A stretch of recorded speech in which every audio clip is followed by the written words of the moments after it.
Belt and road initiative dragon country China dream project ఇది. ప్రపంచంలోనే అతిపెద్ద ఆర్థిక వ్యవస్థగా ఎదిగేందుకు డ్రాగన్ కలలు కన్న ప్రాజెక్ట్ ఇది. కానీ ఈ ప్రాజెక్టు ప్రారంభమై 10 ఏళ్లు దాటిపోయినా ఫలితం మాత్రం రాలేదు. అందుకు చాలానే కారణాలున్నాయి.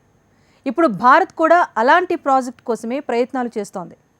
గత ఏడాది G20 సదస్సులో తెరపైకి తీసుకొచ్చిన India middle east Europe economic కారిడార్ను వీలైనంత త్వరగా అందుబాటులోకి తీసుకురావాలని చూస్తోంది. అందుకు G7 దేశాలతో కలిసి యాక్షన్ మార్చాలి అనేది భారత్ ఆలోచన. 3వసారి ప్రధానిగా బాధ్యతలు చేపట్టిన మోదీ సైతం ఆ దిశగానే అడుగులు వేస్తున్నట్టుగా కనిపిస్తోంది. మోదీ త్వరలోనే ఇటలీలో పర్యటించబోతున్నారు. అక్కడ జరగనున్న G7 సదస్సుకు ముఖ్య అతిథిగా హాజరు కాబోతున్నారు. చైనీస్ BRI ప్రాజెక్టుకు ఎండ్ కార్డు పడే టైం వచ్చిందా? మోడీ ఇటలీ టూర్తో ఆ ప్రాజెక్టు పట్టాలెక్కడం ఖాయమా? India middle east corridor game changer అవుతుందా? Belt and road initiative, simple గా షార్ట్ కట్ లో చెప్పాలంటే BRI. ఈ ప్రాజెక్టు మొదలై 10 ఏళ్లు దాటింది. గత ఏడాది బీజింగ్ లో అట్టహాసంగా అందుకు సంబంధించిన వేడుకలు జరిగాయి. ఆ కార్యక్రమానికి రష్యా అధ్యక్షుడు పుతిన్ సహా పలు ప్రపంచ దేశాధినేతలు హాజరయ్యారు. ఆ సంబరాల్లోనే చైనా తన ప్రాజెక్టు మరింత వేగవంతం చేస్తామని BRIకు ఇక తిరిగే ఉండదని ప్రకటించింది. కానీ వాస్తవం అలా లేదు. ఇప్పటికే BRI ప్రాజెక్టులో భాగమైన దేశాలు ఎప్పుడెప్పుడు ఆ ప్రాజెక్టు గేట్లు దూకేద్దామా అని ఎదురు చూస్తున్నాయి. అందుకు ఇటలీనే ఉదాహరణ. చైనీస్ BRIలో చేరిన ఏకైక పశ్చిమ దేశంగా ఉన్న ఇటలీ గత ఏడాది ఆ ప్రాజెక్టుకు గుడ్ బై చెప్పేసింది. అదే సమయంలో Indian project India middle east Europe economic corridor లో చేరింది. నిజానికి 2023లో ఢిల్లీ వేదికగా జరిగిన G20 సదస్సులోనే ఇటలీ BRIకి గుడ్ బై చెప్పేసి India middle east Europe economic corridor లో చేరాలని డిసైడ్ అయింది. అయితే అధికారిక నిర్ణయం మాత్రం 2023 డిసెంబర్లో ఇటలీ ప్రధాని జార్జియా మెలోని ప్రధాని మోడీని కలిసిన తర్వాత వచ్చింది. 2023 డిసెంబర్లో దుబాయ్ వేదికగా COP28 సమిట్ జరిగింది. ఆ సమిట్ తొలి రోజు ప్రసంగించేందుకు ప్రధాని హాజరయ్యారు. ఆ సమయంలో ఇటలీ ప్రధాని జార్జియా మెలోనీతో మోడీ భేటీ అయ్యారు. ఈ సందర్భంగా మోడీతో తీసుకున్న సెల్ఫీని మెలోనీ ఎక్స్ లో పోస్ట్ చేశారు. COP28 సదస్సులో మంచి మిత్రులు అనే క్యాప్షన్ తో పాటు తామిద్దరి పేర్లను అందంగా కలుపుతూ మెలో డి అంటూ హ్యాష్ జత చేశారు. దాంతో ఆ పోస్టు వైరల్ గా మారింది. దీనికి మోడీ కూడా సరదాగా స్పందించారు. మిత్రులతో కలయిక ఎప్పుడూ ఆహ్లాదకరమే అనే క్యాప్షన్ తో మెలోనీ సెల్ఫీని రీపోస్ట్ చేశారు. నిజానికి జార్జియా మెలోనీ మోడీ స్నేహం గత 2 ఏళ్లుగా బలపడుతూ వస్తోంది. ఈ ఇద్దరు ఏ అంతర్జాతీయ వేదికపై కలిసినా నవ్వుతూ పలకరించుకోవడం, ఇరు దేశాల సంబంధాలపై చర్చించడం సాధారణంగా మారింది.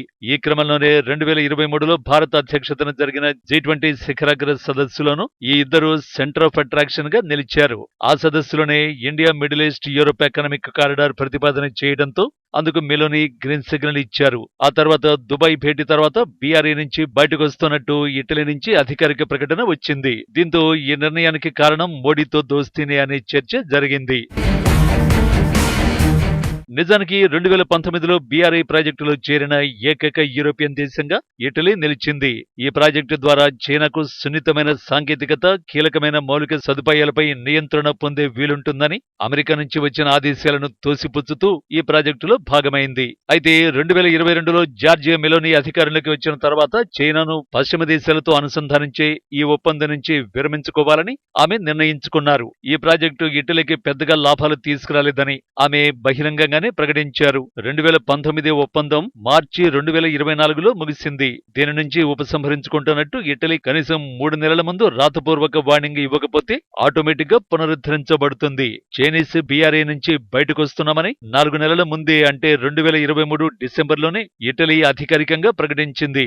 ఇటలీ మాత్రమే కాదు, మరిన్ని దేశాలు చైనీస్ ప్రాజెక్టు నుంచి బయటపడాలని భావిస్తున్నాయి. కోవిడ్ తో ప్రాజెక్టు ముందుకు కదలకపోవడం, చైనా ఆర్థిక ఇబ్బందుల దృష్ట్యా BRIలో కొనసాగితే చిక్కులు తప్పవని పలు దేశాలు భావిస్తున్నాయి. ఈ క్రమంలో చైనీస్ ప్రాజెక్టుకు ప్రత్యామ్నాయంగా ఇండియా మిడిల్ ఈస్ట్ కారిడార్ ను ఎంచుకుంటున్నాయి.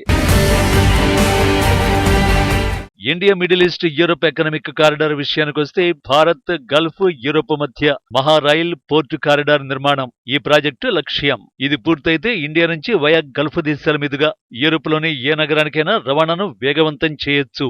వాస్తవానికి మానవ నాగరికత అభివృద్ధికి మౌలిక సదుపాయాలే బలమైన పునాదులు. మౌలిక వసతులు మెరుగుపడితేనే సుస్థిర అభివృద్ధి అనేది సాధ్యమవుతుంది. గత కొన్ని సంవత్సరాలుగా వీటిని తమకు అనుకూలంగా మార్చుకోవాలని G20లోని ప్రభావవంత దేశాలు నిర్ణయించాయి. ఇందులో భాగంగానే ఈ కారిడార్ నిర్మాణానికి ముందుకొచ్చాయి. ఈ ప్రాజెక్టు ఆధారంగా $1 ట్రిలియన్ ఆర్థిక వ్యవస్థలు పురుడు పోసుకుంటాయని భారత్, గల్ఫ్, యూరప్ భావిస్తున్నాయి. ఈ ప్రాజెక్టు పూర్తయితే భారత్ నుంచి యూరప్కు ఏకంగా 40% వేగంగా వాణిజ్యం జరుగుతుందని నిపుణులు చెబుతున్నారు.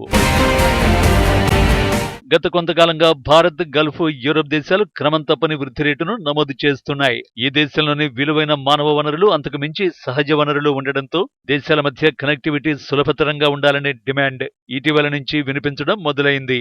ఈ డిమాండ్కు అనుగుణంగానే ఆయా దేశాల అధిపతులు కీలక ప్రతిపాదన చేశారు. సరకు రవాణా, వాణిజ్య ఉత్పత్తుల పరస్పర బదిలీ, ఇంధన రవాణా, డిజిటల్ కనెక్టివిటీని పెంచేందుకు ఈ కారిడార్ ఉపయోగపడుతుందని సభ్య దేశాలు భావిస్తున్నాయి. ఆఫ్రికా కూడా ఇందులో భాగస్వామిగా ఉంటానని ప్రతిపాదన చేయడం ఈ కారిడార్ గొప్పతనాన్ని తెలియజేస్తోంది. మౌలిక వసతుల కల్పన ద్వారానే ఏ దేశమైనా బలమైన ఆర్థిక శక్తిగా ఎదుగుతుందని, ప్రభావవంత దేశాలు కూడా అదే విధానాన్ని అవలంబిస్తే ఆర్థిక శక్తులుగా ఎదుగుతాయని భారత్, యూరప్, గల్ఫ్ దేశాలు అభిప్రాయపడ్డాయి. మరోవైపు భారత్ పశ్చిమాసియా కారిడార్ ఏర్పాటుకు సంబంధించిన అవగాహన ఒప్పందంపై Bharat, America, UAE, Saudi Arabia, Italy, Germany, France, European Union సంతకాలు చేశాయి.